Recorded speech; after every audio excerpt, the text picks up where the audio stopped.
Verde, vermelho, branco, preto, amarelo e azul são as cores do Xingu. Elas retratam o cheiro, o sabor e o costume do nosso povo. Eu sou Val Araújo, jornalista, estou aqui para registrar um pouco do enorme patrimônio cultural e imaterial de Altamira. Vem comigo! É no estado do Mato Grosso que o rio Xingu nasce, um dos rios mais exuberantes do Brasil, com seus 1.870 quilômetros de comprimento. É de fato um gigante, se divide em três: Alto, Baixo e Médio Xingu. Essas duas partes dentro do Pará, cortando alguns dos municípios mais importantes da região, incluindo Altamira, repleta de praias, pedrais e cachoeiras. A abundante floresta amazônica desenha as margens do Xingu. Por aqui, tudo impressiona pela grandiosidade, pela variedade e pelas exuberantes cores. Esse verde sem igual é também a identidade mais fiel do rio Xingu.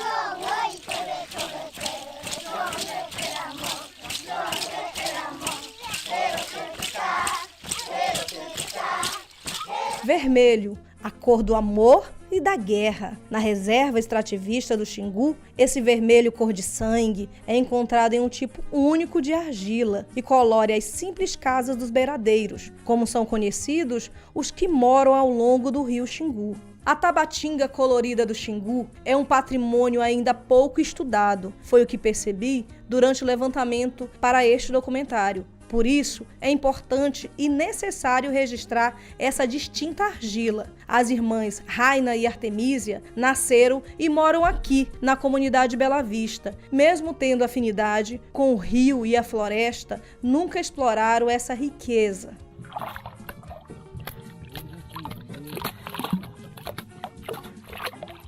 Nossos antepassados, sempre falo bastante, mas eu nunca tinha vivenciado o que eu vivenciei naquele dia, Então foi bem legal, porque eu nunca tinha vivenciado aquilo de perto, então foi bem interessante, porque fazer parte da nossa cultura, que hoje a juventude já não está mais vivenciando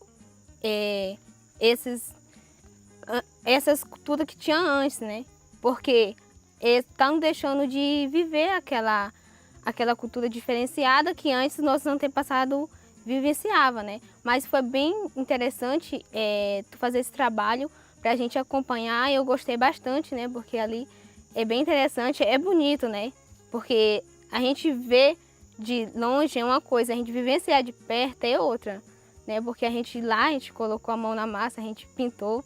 Foi bem interessante mesmo, eu gostei muito. A gente pinta ali e as cores ficam bem bonitas. A gente forma várias cores, Através das misturas que está tendo ali de cores, Vermelha, verde, a laranja também, que é muito bonita também. No inverno não, que é um pouco mais difícil para a gente contar, Que é o tempo que o rio enche. Mas dá para encontrar. No verão a gente encontra bastante, O branco, que é bem específico mesmo, o vermelho, o verde. E tem outras cores também que é bem bonita e eu gostei bastante. E pintar naquele dia lá o fogão da tia Elisa? Como foi essa experiência? Tu gostaste? Como foi? O que tu sentiu na hora lá? Foi bem interessante, como se eu estivesse resgatando uma cultura que a gente está deixando, Isso se passar.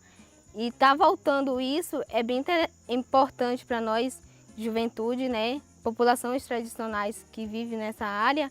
É bem interessante, eu gostei muito da experiência. Eu já venho trabalhando com a arte já faz um tempo, Só que aí eu tinha deixado de desenhar, só que hoje eu estou tendo mais tempo e estou voltando mais para o desenho. Aqui, na beira do rio, os ribeirinhos, eles têm, que eu vejo que tem vários aspectos de cultura, assim, de artesanato, tem as florzinhas de perfume, que as pessoas fazem, tem os desenhos. Esse é um mecanismo também de trabalhar a arte, de contar a história também do dia a dia, do cotidiano de vocês. Sim, é importante que a gente pode contar a nossa história através da arte, Como tu viu, a gente trouxe a tabatinga e fez o desenho lá no fogão e ficou bem interessante, Porque a gente pode vir contando a nossa história dos nossos antepassados através da arte. E aí, agora a partir de agora, tu vai utilizar mais a tabatinga colorida do Xingu para pintar os fornos, fogões e quem sabe uma casa? Ah, com certeza, eu estava até falando com a Artemisa que a gente vai já começar a fazer, porque eu achei muito bonito, entendeu? As cores das tabatingas que tem aqui, que é bem interessante, a gente vai começar assim a usar.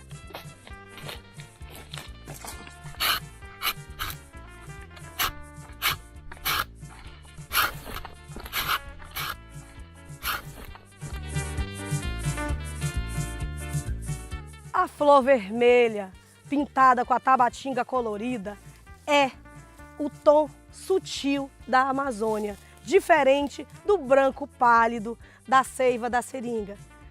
Gente do mato, seu Edmilson, utiliza a seiva para fazer artesanato. Artesanato chamado aqui de saco de encauchar, utensílio indispensável na vida dos xinguanos. A reserva foi assinada no dia 5 de junho, todo mundo em seu lugar, que ninguém é vagabundo. Subiram no Rio Pardo, tirando todo mundo, só ficou João do Motor, que não era vagabundo. Seu Edmilson, como foi que o senhor aprendeu a fazer essa técnica? Eu aprendi com o meu pai. Eu era menina, via meu pai fazendo, aí depois ele abandonou, mas eu gravei aquilo ó, na cabeça. Aí depois que ele faleceu, aí eu fui tentar fazer e deu positivo. Eu colho esse leite num balde, chego em casa, boto ele numa panela, nós damos o nome de aquecer. Vou aquecer o leite, aí bota a panela no fogo com leite, com 2 colheres de enxofre. Aí vou mexendo, aí quando ele começa a fumaçar, aí ele cheira, aí tem que tirar, porque se ele esquentar demais ele coaia, vira borracha, aí eu perdo o leite. Mas já tem a prática, quando ele começa a fumaçar, ele cheira, aí eu tiro a panela e vou mexendo até ele esfriar. O saco já está ali na beira, só é passar com a pena. Aí tem que fazer, pega o tecido, coloca, faz uma moldura, coloca ele na moldura e aí vai passando, molhando a pena na seiva.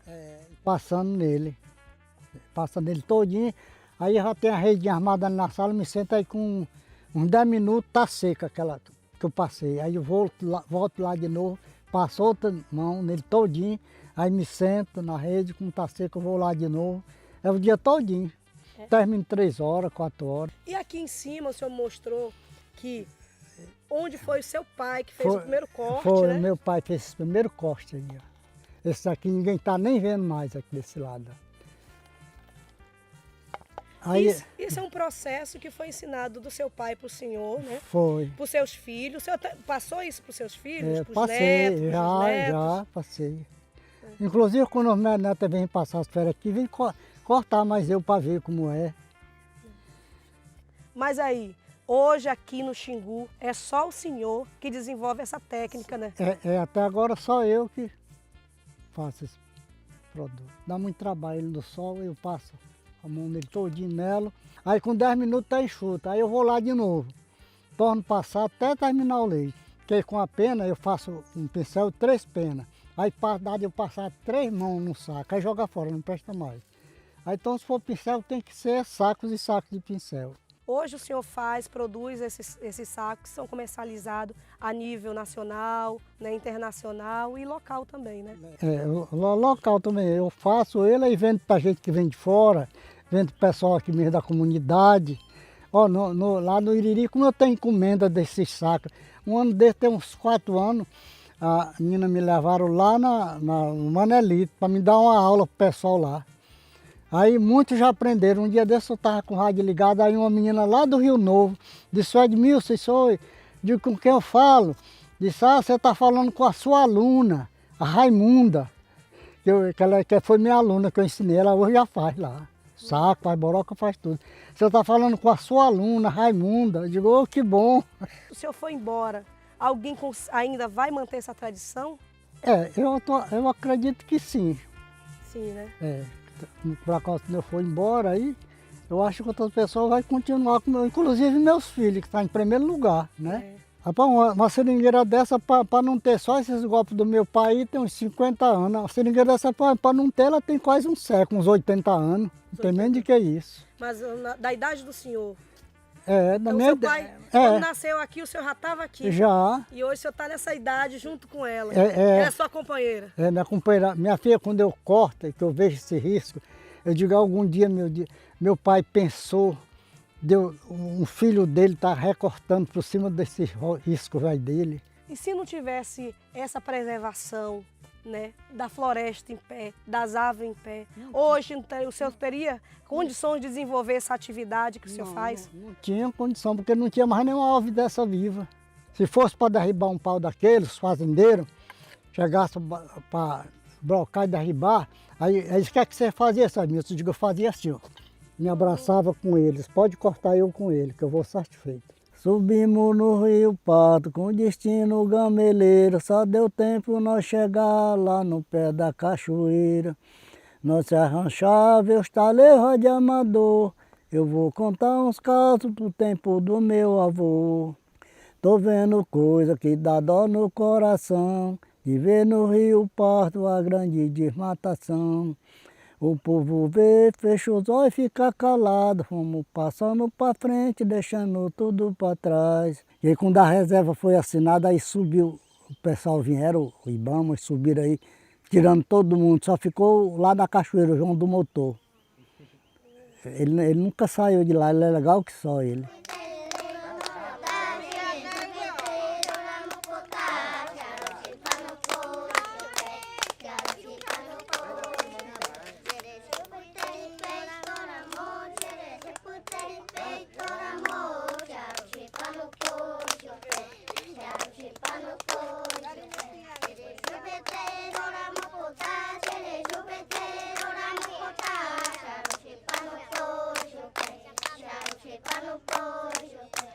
Aqui, nas etnias de Altamira, o preto desenha as digitais de cada povo indígena. Ganham formas de triângulos, retângulos, círculos, retas e pentágonos. Essa variedade simboliza os movimentos da floresta, do rio e dos animais. A aparência conta histórias cheias de significados para os índios.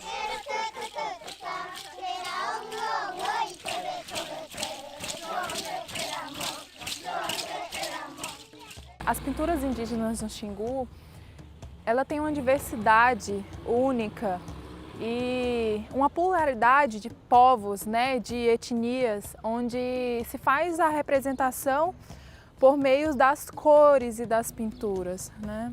Onde as pinturas têm o seu significado, onde as pinturas têm a sua história e cada uma pintura dessa, cada um grafismo usado, ele significa algo para aquele povo, né, para aquela etnia. Seja ela festiva, seja ela na questão de um luto dentro da comunidade. Então, cada uma tem a sua representatividade para aquele povo, né? E o meu povo é diferente dos outros povos, né? A gente consegue se diferenciar ao ver a pintura do outro, né? Ao eu ver a pintura do meu parente Xipaia, eu sei que ele é Xipaia, né? E ao ver a minha pintura Curuaia, o parente sabe que eu sou Curuaia. Nós, Curuaias, temos uma pintura que é muito significante para a gente, que é a pintura do jabuti, né? Que é a da Tacuraré, né? Que a gente chama na língua. E ela tem uma representatividade muito grande porque na história que os velhos contam para a gente, ela significa inteligência, né? Ela significa ser sagaz, ter sabedoria, né?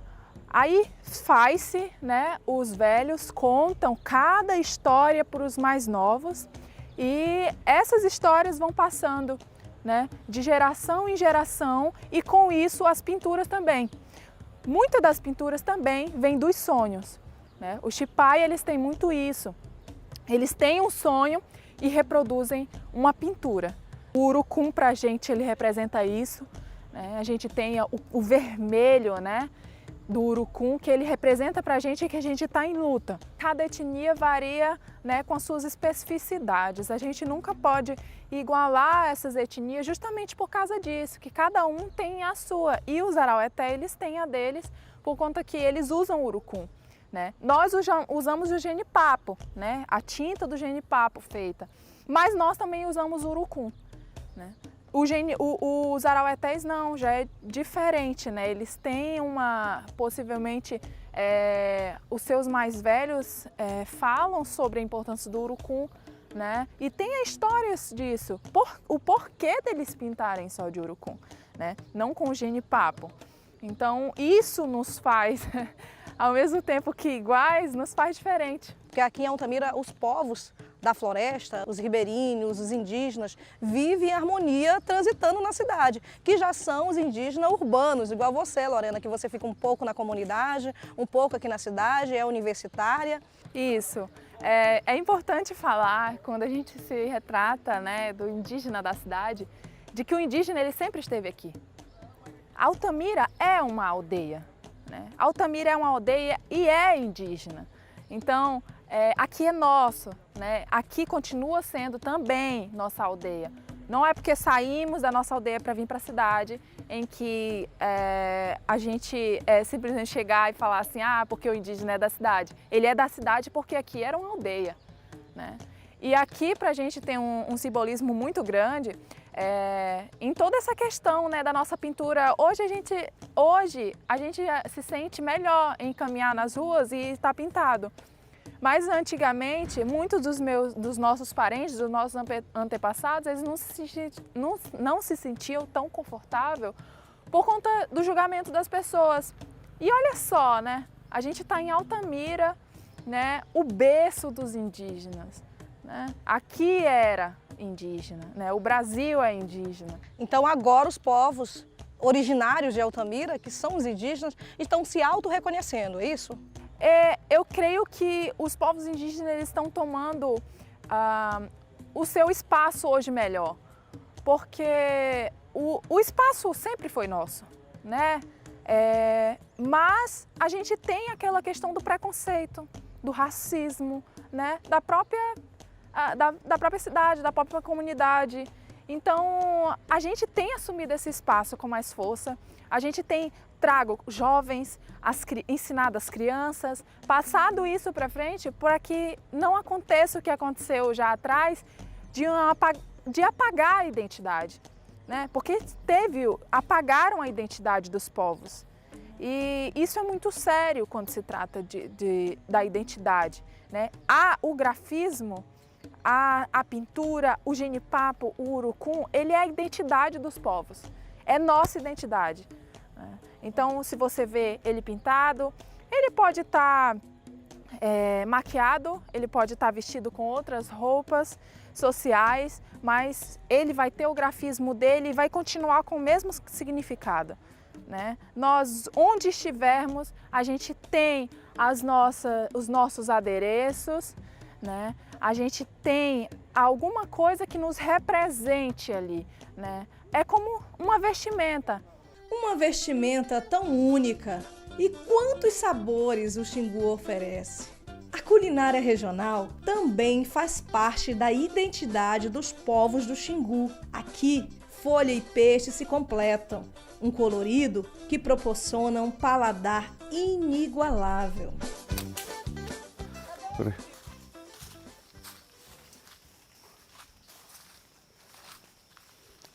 A laranja da terra. Essa laranja aqui ela é muito medicinal, ela. Para o estômago também.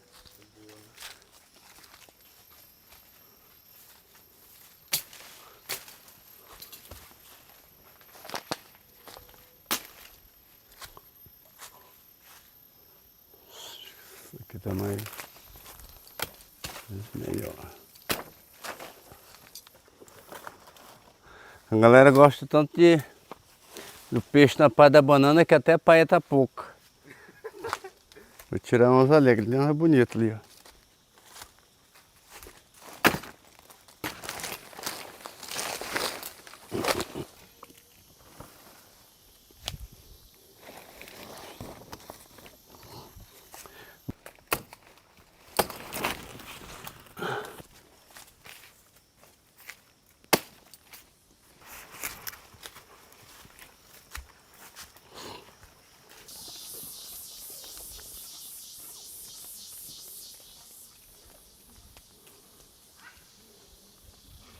Isso aí, quem mora no interior assim,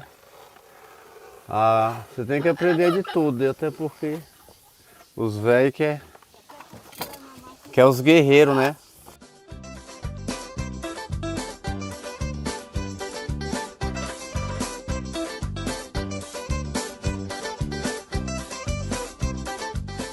Trata ele, tica, aí depois leva ele no sal, aí enrola ele na palha da banana. E até porque na palha da banana, além de ele assar, ele cozinha, fica o peixe molinho. Ele pega o sabor, né? É, fica até mais gostoso do que ele frito, o cozido. Aqui ele está no ponto de ir para a chapa, passar. Faz o outro.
Com uma das regiões mais diversas do planeta, não é à toa que os olhos do mundo se voltem para cá. O Xingu é tema constante de estudo, excursões e até foi cenário de filmes. Você provavelmente já viu Bye Bye Brasil. Altamira, a princesinha do Xingu.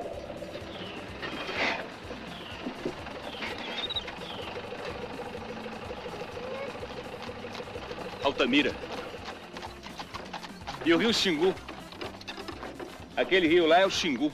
Mas ainda há muito o que se descobrir. A falta de sabermos mais sobre nós mesmos é o que me fez buscar um pouco do tanto que ainda podemos descobrir. Afinal, como entender a literatura produzida na nossa região e sua importância para a cultura do Xingu sem ter sua história registrada?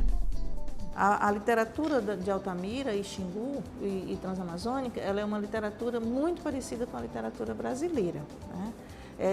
As primeiras literaturas daqui dessa região, elas são literaturas jesuíticas e informativas. A literatura jesuítica, a primeira literatura de Altamira, nós não temos acesso, são as cartas do padre Roque Randolph, que foram enviadas à corte portuguesa. Ele chegou aqui em 1750, ele fundou a missão Tavaquara ou Taquauana, não sabemos bem os nomes ainda, porque não dá para ler bem, né? Nos livros que ficaram, nas histórias que ficaram, essas cartas são a primeira literatura jesuítica, né, que foram enviadas à corte portuguesa. O padre Roque Randolph era um homem destemido, né? Ele chegou e ele desceu as cachoeiras do Xingu, né, com a ajuda dos índios, quando dava, quando não, pelas matas, né?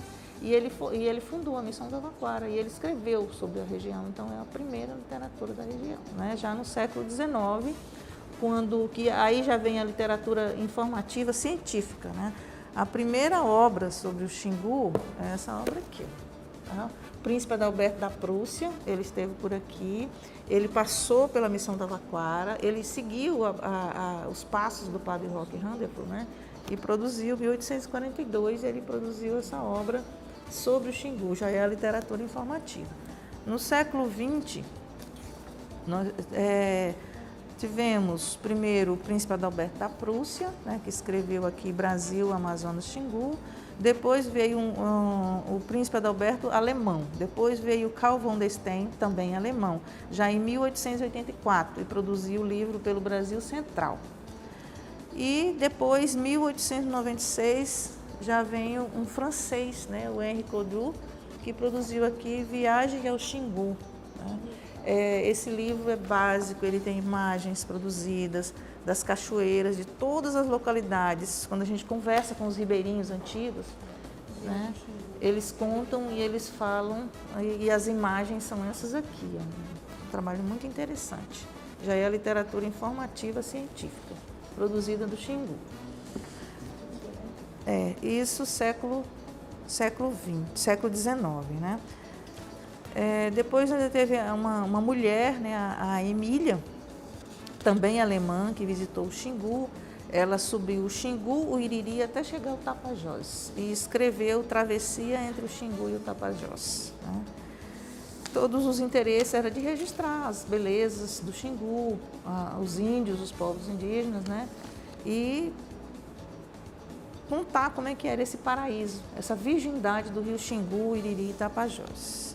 Então essas são as primeiras literaturas. A literatura também, ela existe, a literatura de Altamira e Xingu e a literatura em Altamira e Xingu. Essa primeira literatura dos jesuítas e dos cientistas, ela é a literatura em Altamira. Ela foi feita por alguém que veio de fora, né? Mas a primeira literatura de Altamira, ela é do escritor Agenor de Freitas, né, que escreveu aqui o Tuxaua Branco em 1957. Ele nasceu aqui em 1911, então o primeiro escritor da região Xingu. E ele já tem 6 obras, né? Aqui o Tuxaua Branco, Ouro e Paixão nos Rios Amazônicos, Nas Selvas do Xingu, A Mina dos Martírios e Caminho de Fogo, né? Poesias. Então, aqui tem a virgindade do Xingu. Aqui foi a primeira literatura de Altamira. Dom Eurico Krautler, ele chegou aqui em 1934, ficou até 1979, e ele escreveu 6 obras sobre o Xingu. Né? Sepultado na Selva do Xingu, em 1934, Xingu, Encanto ao Terror, em 1953, A Melodia do Xingu, em 1954, O Sertão Treme, em 1955, Sangue nas Pedras, isso daqui, ó, 1967, e A Moringa Quebrada, 1979. Então, aqui é um pouco do que foi o Xingu nesse período, muito interessante. Se a juventude conhecesse, se as pessoas conhecessem essas obras, valorizaria muito mais os seus próprios pais, porque aqui conta toda a história das desobrigas, né, das canoas que afundavam no Xingu. A Moringa Quebrada conta as dificuldades do padre para fazer as desobrigas no tempo que não existiam as igrejas ainda, né? E o Sangue nas Pedras é um apelo para que viessem missionários para o Xingu, principalmente por causa dos conflitos entre índios e seringueiros. Tá? Então, nós tivemos um período, né, aqui foram esses 2 autores, o Dom Eurico Krautler e o Agenor. Tá? Depois, a literatura, tivemos também o Cláudio e Orlando Vilas Boas, que escreveram 3 livros sobre o Xingu, mais sobre o Xingu no Alto Xingu. Depois, a literatura da região, ela começou... Teve uma pessoa que olhou muito para essa literatura, foi o Birajara Marques Sambuzeiro, né? Ele, desde 1969, escreveu o primeiro livro e já esse livro, Altamira e Sua História, já está na sua 4ª edição. É um livro que as pessoas buscam para pesquisa, porque tem tudo de Altamira, né? Ele tentou registrar a chegada da Transamazônica, ele tentou buscar a história dos cientistas que passaram pelo Xingu, a formação das colônias velhas de Altamira, e é muito interessante. Depois, as lendas do Xingu. Tem aqui o Wilson da Silva Nunes, também já na 2ª edição, publicou um pouquinho sobre a lenda do Capelobo. Tá? Mas é interessante que tudo muda. Hoje a lenda do Capelobo já é contada de forma diferente, já tem outras lendas. Né? Depois veio a Vânia Figueiredo, que publicou esse livro adorável, que conta um pouco sobre a chegada da Transamazônica e como estava Altamira com a chegada da Transamazônica. Né? 1970, uma outra onda de literatura foi produzida na região, que foram os jornalistas, né? Jornalistas e funcionários do INCRA, que produziram vários livros sobre a Transamazônica. Tá? Tem aqui o Fernando Moraes, Ricardo Gotígio e Alberto de Oliveira Moraes Campos, que são jornalistas, né, registraram tudo sobre a Transamazônica. O Flávio Alcaraz Gomes, um jornalista também que veio aqui no momento que foi implantada a Transamazônica, produziu essa obra. O Dário Castro Rebelo, que era funcionário do INCRA, mas também atuava nessa área de jornalismo, produziu aqui a Transamazônica em marcha, né? Osni Duarte, outro jornalista que buscou todos os discursos produzidos pelas autoridades nacionais, pelos militares que construíram a Transamazônica, e escreveu Transamazônica prós e contras, né? Então, esse 1969 até 1974, muita literatura foi produzida sobre a Transamazônica por jornalistas. Depois dos seus 30 anos, que começou a surgir um escritor aqui, outro acolá, muito timidamente, né? Em 1980, 90, nessas 2 décadas, nós tivemos alguns escritores que começaram a lançar suas obras. Tivemos o André Nunes, em Altamira, né, que não é da Transamazônica, mas foi nessa época que ele produziu. Aí no Pacajá, nós temos aqui o seu Manuel Leite, um agricultor que nem sabia se era poeta ou não, mas ele procurou a gente, nós organizamos as poesias, ele conseguiu produzir um livro, né? O J.P. Miranda, no Brasil Novo, já tinha escrito esse livro aqui, que é a Transamazônica, Sonhos e Realidades. Quem não tinha condição de escrever um livro solo, bem simplesinho, com toda dificuldade em São Paulo, né, entrava nas antologias. Nós tivemos, antes de 2010 ainda, a época das antologias. Juntava-se 10 escritores e publicava 10, aqui, ó, cada um publicava 10 poesias. Então, nós tivemos a antologia Poetas e Poesias. Antes dessa, em 89, nós tivemos Poetas em Altamira, também com 10 escritores. Tivemos aqui, ó, Poetas na Amazônia, alguns daqui participaram dessa antologia. 2000, né? Já 2000. Poetas na Amazônia, e tudo antes de 2010. A Marilene conseguiu publicar nessa antologia Del-Sec, uma antologia internacional, foi muito felicidade para a gente, né, que ela conseguiu publicar. Então, nós tivemos essa época das antologias. Depois da fundação da Academia, a fundação da Academia já deu para Belém, para o Brasil, uma visibilidade que aqui existia uma produção literária, que precisava se transformar em livros.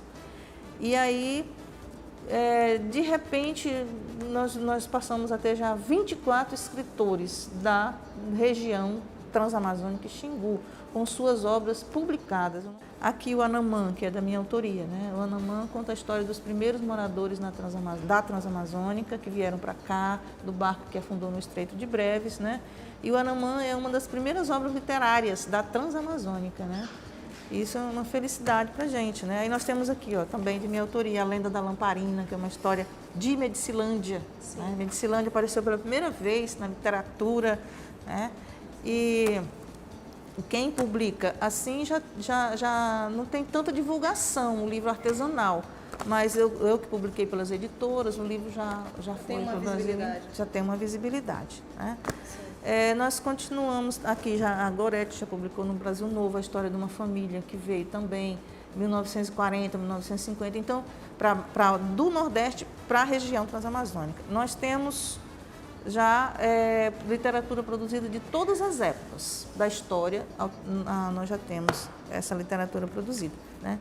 Uma literatura muito interessante, que é de 2010, por aí, é aqui Nos Caminhos dos Seringais, é a mãe da Raimundinha Monteiro, né? Que é a Odila, né? Odila Monteiro, ela produziu. Se você quiser saber como os nordestinos atravessavam, saíam às vezes de navio até Vitória do Xingu e depois chegavam no Tapajós, aqui é essa história. Esse patrimônio cultural de registro é necessário ainda, é preciso. Como é que tu vê esse aspecto patrimonial, do patrimônio cultural e material de Altamira? Então, Altamira sempre, principalmente nos séculos anteriores e também nas décadas anteriores desse século, assim, nem todas as famílias têm acesso à literatura. Quem tem acesso à literatura? O acesso à literatura tem a criança quando vai para a escola, e que a escola tem um acervo literário, né, e isso é raro. Nós temos as famílias que podem também transmitir esse hábito de ler. Quem não lê, não escreve. Se uma criança não conviver com livros não vai significar nada para ela. Então é preciso conviver com a literatura para que se produza literatura. As famílias, né? A minha mãe, por exemplo, por que eu sou escritora? Minha mãe, nós morávamos no fundo do travessão, mas a minha mãe contava história. Então a gente já desperta para o imaginário, né? Já desperta para a leitura, já sabe que existe um outro mundo além desse mundo do cotidiano, né? Do cotidiano da gente. E meu pai comprava os livros, né? Meu pai comprava o Atlas, a Bíblia tinha em casa, e o Atlas Geográfico Escolar, a Bíblia e o dicionário. Se você tem na sua casa esses 3 livros, você já tem uma grande biblioteca, uma enorme biblioteca. A leitura gera livros, tá? E como você perguntou, né, por que está se perdendo? Porque falta incentivo, porque falta valorizar, né, valorizar a produção escrita. E essa produção escrita ela deve se voltar para as famílias, para os cotidianos, né? A literatura ela é a palavra servida. Você vai na vida, você colhe a vida, você colhe os costumes, você colhe os gestos, você colhe as palavras e você escreve e você serve. Aqui está a vida. Então é muito interessante, isso precisa ser feito em todas as comunidades ribeirinhas, em todas as vicinais da Transamazônica, para que daqui um século nossos filhos saibam que nós existimos, saibam que nós vivemos. Se os livros contam histórias por meio de palavras, desenhos e cores, o que pode nos contar uma canção? E será possível enxergar cores em acordes musicais?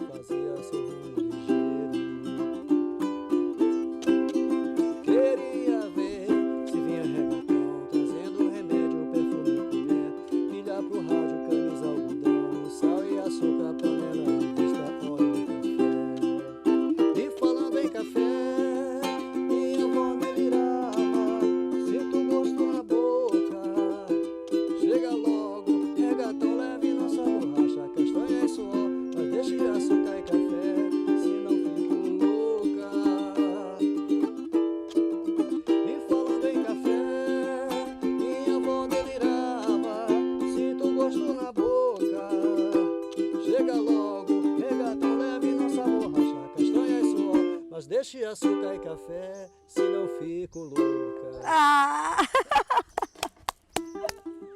George Paes é músico, nascido às margens do rio Xingu. Poucos por aqui dominam tanto o amarelo vibrante dessas cordas que ecoam música em forma de cor. A música altamirense já tem uma identidade própria ou ainda está em construção? Na realidade, a gente tem ainda está faltando muito investimento na música autoral, né? Que as pessoas ainda não estão muito interessadas em gravar suas próprias canções, em gravar canções que falem dessa região, né? Mas isso é uma questão de tempo. A gente acha que nos próximos anos a gente deve reverter isso, né? Mas vamos falar de música, do que se ouve, do que se toca, mesmo os artistas que tocam música cover, que é a maioria. Eu acho que a identidade da música aqui, por enquanto, não dá para dizer que essa música não tem uma identidade própria. Na verdade, ela é uma identidade múltipla, né? Eu acho que é bem misturado, né? O que a gente tem assim de representação da música nordestina é o forró, né? O forró, que é sempre muito bem aceito. Falando como músico, sempre que a gente toca, a gente canta o shot, um baião, o forró mesmo propriamente dito, as pessoas curtem bastante. Mas ao mesmo tempo, a gente tem essa, eu não vou nem dizer de sulista, mas do sudeste, essa influência, por exemplo, do sertanejo universitário, da música caipira, que é basicamente uma música do Sudeste. E a gente tem, obviamente, também uma influência gaúcha na culinária, que é o churrasco nosso de todo final de semana, né? E Altamira, na verdade, Altamira é um Pará diferente do restante do Pará. Considero também que seja um Pará diferente, não é igual. Aqui se tem sotaques diferentes, aliás, tem vários sotaques, né? Essa é a grande verdade. A culinária também, ela é bem diferente, a música que se toca aqui é bem diferente. Evidentemente que eu acho que ainda é muito interessante a gente, num futuro próximo, fazer um resgate dessas coisas do Pará, desse Pará antigo, sabe? Dessas raízes, para que a gente não perca essa referência. É importante manter essas, mesmo que a gente esteja caminhando em outra direção, buscando outras eu digo, esse reforço nessa identidade, criando outras nuances, mas a gente tem que saber de onde a gente veio, né? Acho que isso é muito importante. Você é nascido, né, no riozinho do Anfrísio, né? E lá você conta essa música, essa história, essa cultura mesmo ribeirinha nas suas letras. Você é um dos precursores desse regional altamirense. E como é liderar esse processo? Olha, aí sim, agora vamos falar de Nordeste, né? Porque essas populações que vieram para digamos assim, para desbravar a Amazônia, elas eram basicamente nordestinas. Processo muito pretérito à Transamazônica, né? E aí sim, a música que se ouvia era a música do Nordeste. Mas ao norte do Pará, por exemplo, da Amazônia, se ouvia muita coisa que vinha do Caribe, né? Mas as pessoas que vinham traziam essa referência do Nordeste, né? Tanto que as festas eram o forró mesmo que tocava. Então eu trago isso porque minha avó é cearense, meu pai, eu não convivi com meu pai, mas a notícia que eu tenho é que ele era provavelmente paraibano.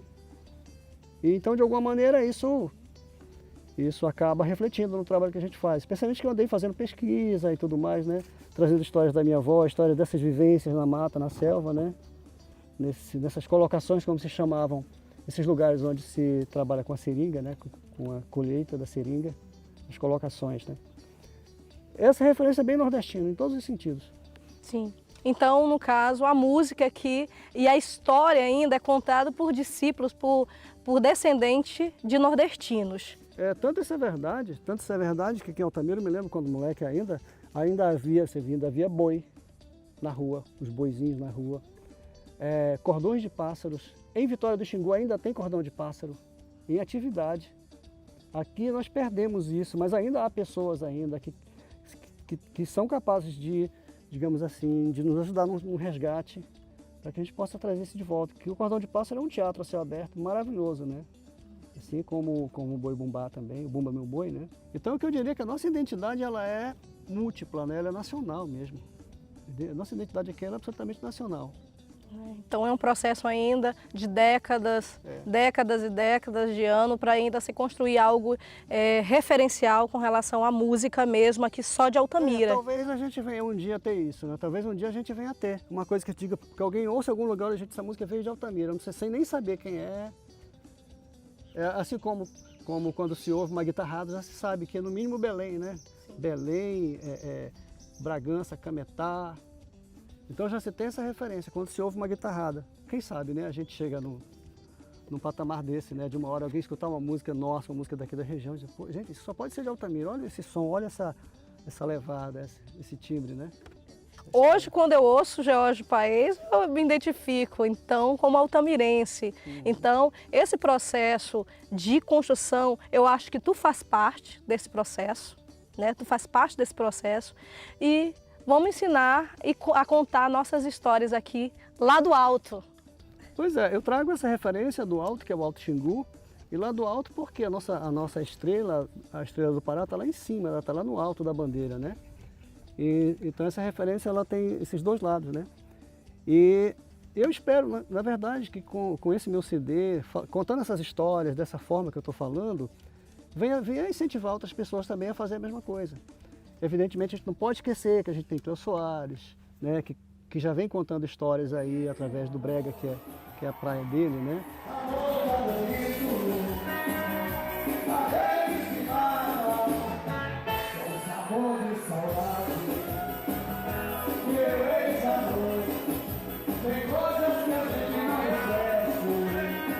Então a gente já tem sim os precursores, né?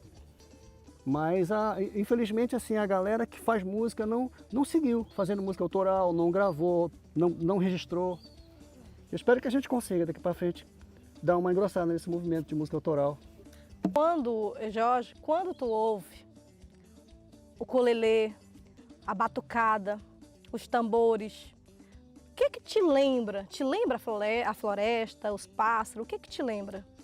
Esses instrumentos, um instrumento como esse, por exemplo, esse instrumento ele é de origem havaiana, né? O ukulele não é um instrumento brasileiro, mas a gente tem o cavaquinho, por exemplo, que é um instrumento muito comum, não só para o samba, mas para acompanhar os grupos também de música folclórica, né? De boi, de forró, assim como o violão. Meu pai, por exemplo, ele fazia violões, fazia cavaquinho e fazia violinos, que era, na verdade, uma rabeca, né? Uma rabeca e tocava esses instrumentos, né? Era um carpinteiro.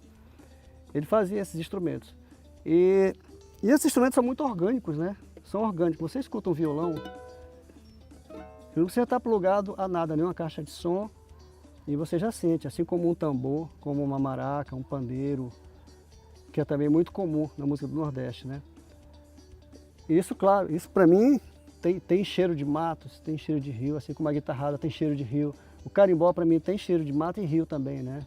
Assim, eu fui no mato morena, né? Assim, esse rio é minha rua. Então, esses instrumentos trazem essa coisa orgânica, né?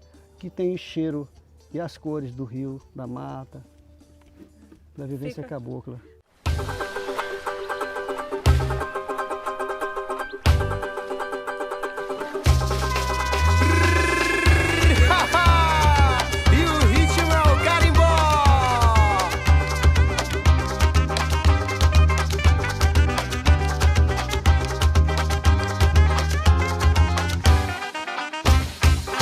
Resistir o chamado do carimbó, com ritmo contagiante, alegre, que reflete no bailar do sorriso do caboclo. Rodando, rodando, a dançarina te convida para dançar. Mas quem disse que é fácil? Pirata, mas eu que sou rodado nesse tal de carimbó.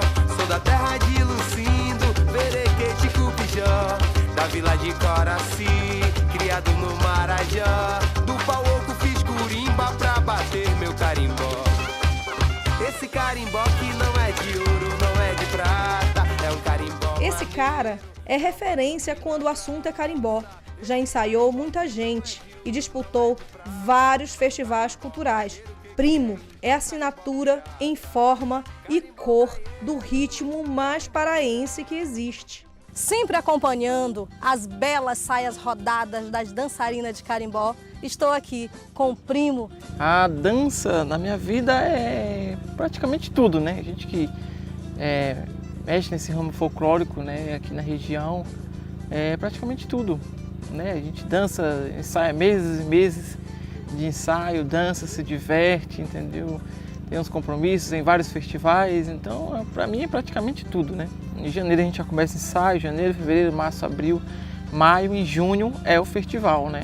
Mas a gente, além do festival, a gente ensaiou para o Festival Folclórico de Altamira, mas depois tem outros festivais, tem outras apresentações, né?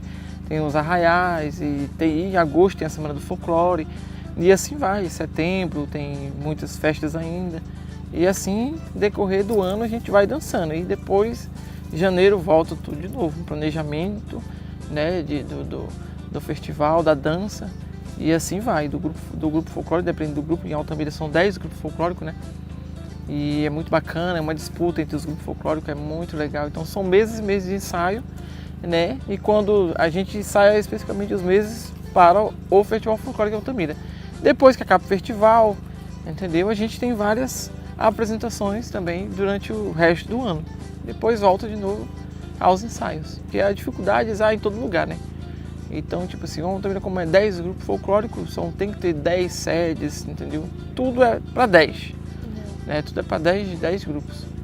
Aí a logística de ensaio, a gente tem um apoio, né? Municipal, né? Os grupos que todos legalizados, CNPJ, tudo certinho. Então a gente tem um apoio municipal. Mas além do apoio municipal, os grupos correm atrás de vender vatapá, fazer rifa, né? Cada um dá o seu melhor para levar a melhor apresentação para dentro de quadra.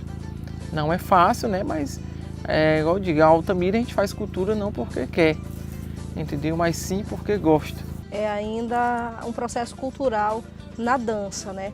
Essas influências, né, do sul, do centro-oeste, dos nordestinos, influenciam também na dança, né? Por exemplo, vocês têm uma variação de negros, de branco, de indígenas, né, no grupo. Como é que se tem essa configuração, essa composição de grupo? Há diferença? Há algum preconceito? Ou na dança todo mundo é igual? Assim, quando se trata de festival, esse lado a gente leva mais para temática. Tem grupo que quer trabalhar a temática do sul, né? Quer trazer a cultura do sul, mostrar aqui no... Aí tem grupo que puxa já lá para cima do Amazonas, aqui a gente é mais indígena e assim vai. Fala do Rio Xingu, é mais a temática, não tem preconceito, né? Dentro dos grupos mesmo tem muita gente que já participou nos grupos folclóricos. Tem gente formadas que já se formaram, saíram do mundo do crime, saíram, que a gente fala grupo folclórico, mas dentro dos grupos folclóricos a gente tem a nossa própria identidade de estar pegando aquelas pessoas, né, nas ruas, aquela pessoa que vive em mundos obscuros da criminalidade, trazendo para o grupo, né, dando palestras, a maioria dos presidentes aconselhando, ó, é isso, é aquilo, nesse grupo folclórico, a pessoa fica mais intertida dentro do grupo, né? Porque é ensaios, meses e meses. Quando acaba, tem de novo, né? E tem apresentações. Então tem grupos, tem as suas leis internas, aquele componente tem que tirar nota boa na escola, entendeu? Que vai ter mais liberdade dentro do grupo. O grupo folclórico hoje em Altamira, a maioria todos organizados, né? Então todos bem organizados, a gente... O componente vem, a gente vai atrás do componente, às vezes tem pessoas que vêm atrás, eu quero dançar, né? A gente faz um acompanhamento na escola, né? Tem um acompanhamento pessoal da pessoa, como é que a pessoa está se comportando, entendeu? Várias e várias coisas. Quanto mais a pessoa participar, né, mais benefícios dentro do próprio grupo ela tem. Interessante, entendeu? né? Além de dança e tudo. Tem o convívio também familiar, né? No caso, tem muitos componentes que se conhecem dentro do grupo, casam, têm filhos e seus filhos já são dançarinos dentro, né? Acontece muito. Tem grupos aí que é formado por família, né? Tem grupos formados por família. Tem uma que é a tradição, a própria Beija-Flor, o grupo folclórico Beija-Flor. A maioria deles são formados por famílias mesmo, que já foram fundadores e vão geração em geração. Tem aqui um grupo que tem mais de 30 anos de existência em Altamira, né? E por aí já vê, né? É pai, mãe, tio, neto, bisneto e assim vai. Nosso segmento folclórico, segmento cultural, a gente, graças a Deus, já tem compositores aqui de Altamira. Altamira tem vários compositores. Dentro dos grupos folclóricos tem o próprio Geiso Campos, tem o Becleudo, né? Então tem vários compositores dentro dos grupos folclóricos, né? E a gente, o festival folclórico em si, a gente faz festival folclórico. Os grupos não levam mais pro lado do carimbó, a gente dança carimbó mesmo, pé no chão, entendeu? Saias bonitas, roupas estilizadas, né? A gente, como Altamira não tem uma cultura muito de quadrilha, tinha muito tempos atrás, tinha quadrilha, né? Mas aí foi caindo, aí surgiu os grupos folclóricos há mais de 30 anos atrás, né? Dançava toada, né? Aí foi entrando carimbó e hoje tá o que tá, né? Essa mistura todinha, né, do Amazonas, Parintins, joga aqui dentro, né, vem a cultura do Nordeste. Então não, o festival folclórico em si, né, a dança em Altamira ela é muito mística, né?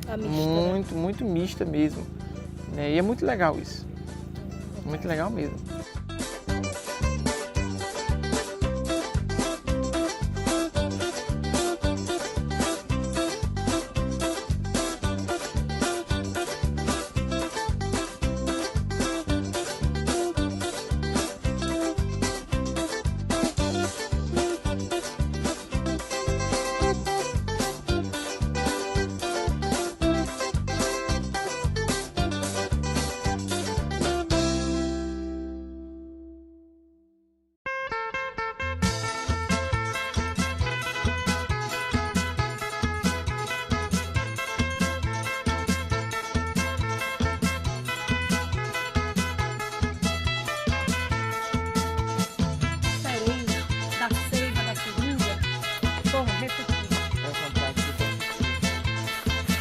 Difícil mandar pro mar ajeitar o cabelo e decorar o texto.